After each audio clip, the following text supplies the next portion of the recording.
दोस्तों हींअर हिन महफ़िल जो सतों कलाम ॿुधंदासीं जंहिंजा ॿोल आहिनि रुत सावण जी आसीर मिल महबूब आसाइती आहियां। तमामु ख़ूबसूरत कलाम आहे दोस्तो। ऐं जो शाइर आहे मंठार फ़क़ीर रहमतुल्लाह अलैह। तव्हांखे बेहद पसंदि ईंदो दोस्तो, ज़रूरु ॿुधिजो।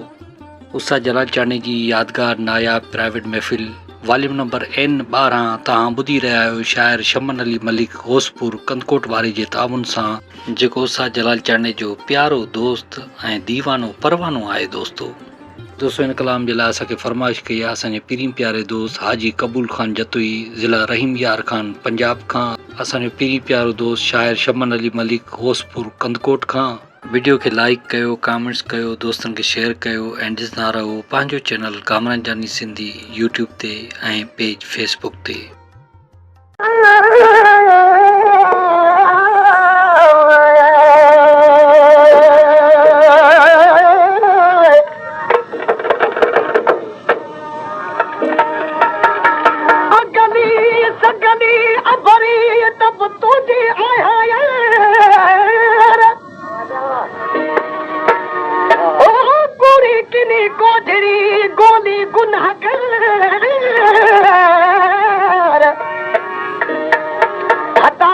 हबीब तू कदम कुर्बदार पाद तुझे पादसी मूं सदारो सरदार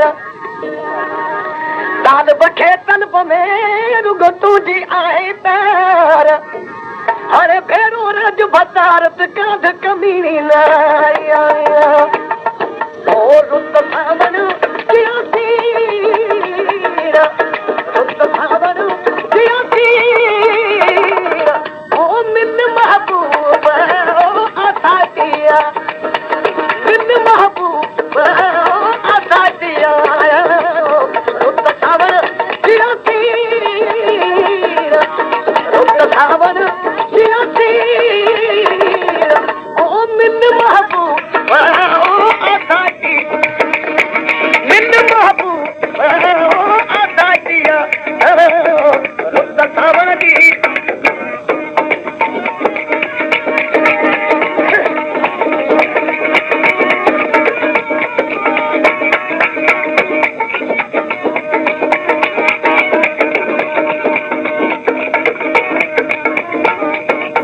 पेशकश कामरान जानी सिंधी।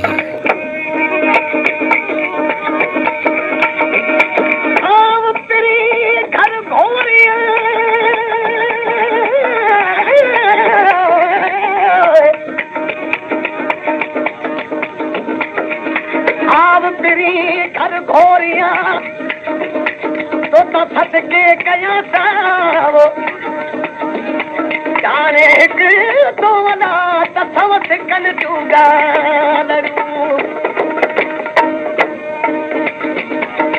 ओ तुझे मिलना ना ओ की मनता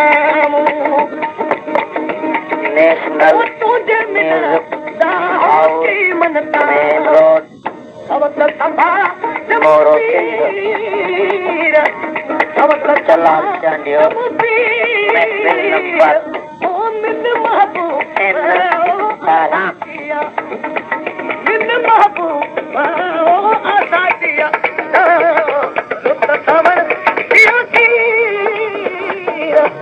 रुत सावन किया सीर ओ मिन महबूब ओ आसातिया मिन महबूब ओ आसातिया रुत सावन की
मुकेश कामरान जानी सिंधी। ओ विखिन एडो तू हाड विछोड़ो ओ विखिन एडो तू हाड विछोड़ सार मन था